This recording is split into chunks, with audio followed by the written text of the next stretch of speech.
Do you ever feel like you're the one that's just doing a little too much all the time?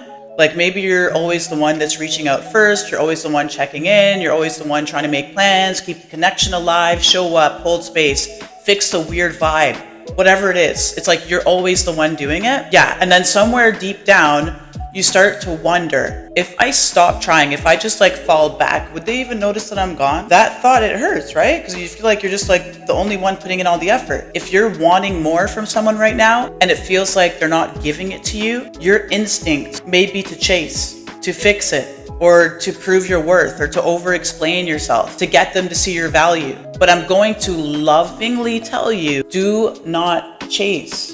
Not because it's low value or because it makes you look desperate, but because you don't get your needs met by abandoning yourself. You get them met by coming back home to yourself. First of all, wanting more from someone doesn't make you needy. So let's just start there. You're allowed to want consistency. You're allowed to want communication. You're allowed to want effort, follow through, vulnerability, clarity, intentionality, all of it. Those things are not too much, honey. Those are the bare minimum requirements for emotional safety in any real relationship. So if someone is making you feel like your needs are a burden, it's not because you're asking for too much, okay? It's because they are offering too little. And when that happens, you'll be tempted to compensate, okay? You're gonna start making excuses for them like you have. Well, they've been busy. Well, maybe I didn't make it clear enough what I want. Well, maybe if I just show them how good I am, they'll step up. Stop. You don't need to earn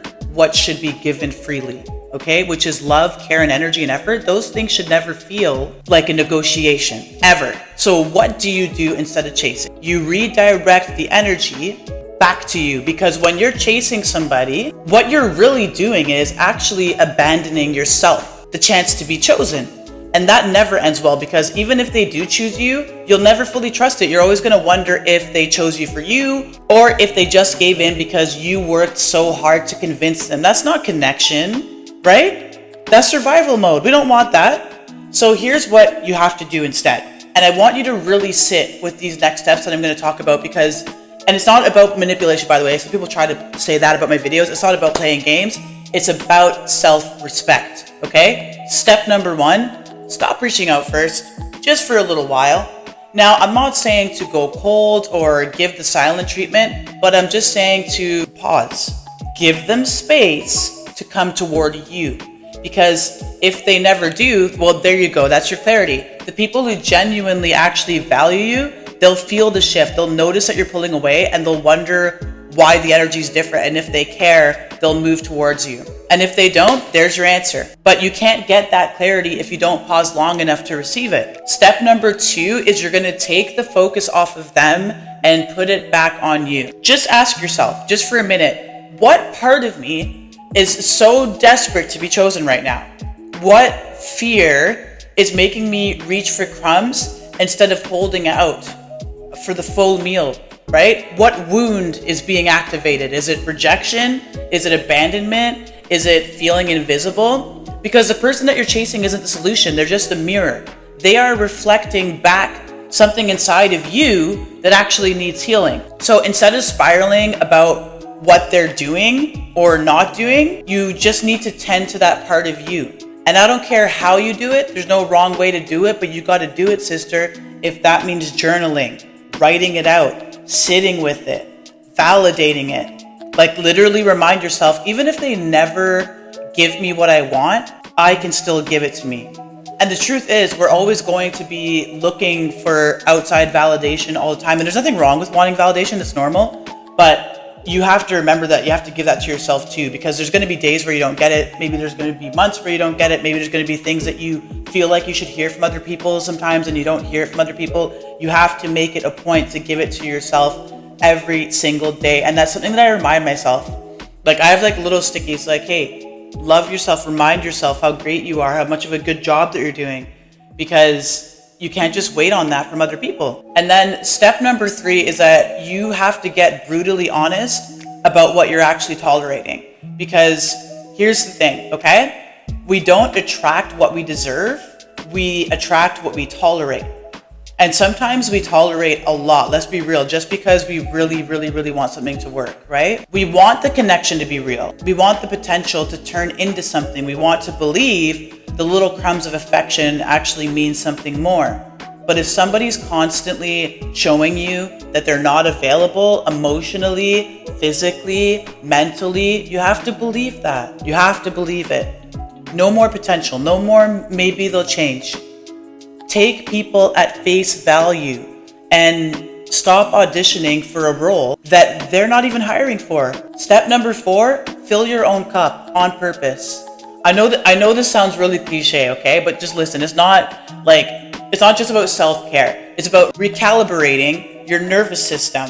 So when you're chasing somebody, right? Your entire body is in survival mode. You're hyper-focused on them. You're waiting for that text. You're analyzing their tone.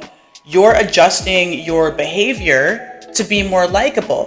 What happens is that actually creates anxiety, and the only way to get out of that loop is to shift that focus inward. Step number 3, get brutally honest about what you're tolerating, because here's the thing.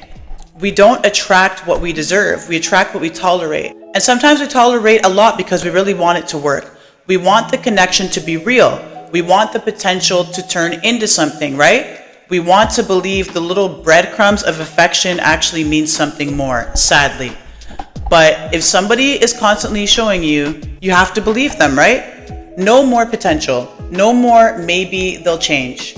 It's not about self-care. It's about recalibrating your nervous system. So when you're chasing someone, your entire body is in survival mode.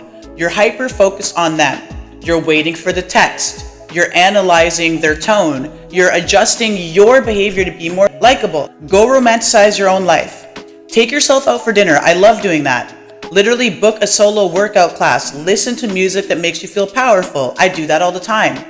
Wear your favorite outfit just because. Don't wait for a guy to take you out on a date to wear that dress. Turn your phone on Do Not Disturb and pour into yourself like your own lover. Step 5 is set an energetic standard and then hold it. So this part is key. If you want more from someone, right, you have to show them what more actually looks like. Not through force, not through lectures, but through example, right? We always got to lead by example. Be so clear in your standards that people either rise to meet them or they fall out of your life, because both outcomes, sister, are actually a win, okay? Listen up, because clarity isn't rejection, it's protection. Let people meet you where you are, and if they can't, then they can go. Bye. And I'm not even trying to be bitter when I say that. It's not with resentment. It's just with peace. I'm not chasing. I'm not convincing. I'm not waiting, right? I love me too much for that. That's the angle that we got to come from. And then lastly, if they're not giving you more, it's not always personal. Sometimes people are just not capable. They might be unemotionally unavailable. They might be dealing with their own stuff. They might not know how to love you the way that you deserve. And that doesn't mean that you're unworthy. That has nothing to do with you. It doesn't mean that you're not enough. It doesn't mean that you need to do anything differently, actually. It just means that you are finally recognizing what's true. And truth will always set you free. To the version of you who's tired of chasing, tired of waiting, tired of trying to get someone to care more, I just want you to know this. Okay? You don't have to do more to be loved. You don't have to chase, and you don't have to convince anybody. You just have to come back to yourself, your peace, your power, your truth. The right people won't even make you chase them anyways. They'll meet you. But everything starts with you. And there's no longer settling for anything less, okay? We're not doing that in 2025. I'm not gonna let you. So just let me know down below, like, have you been chasing someone or realizing that you're ready to stop? What's one thing, just one thing that you're going to do today to come back to you?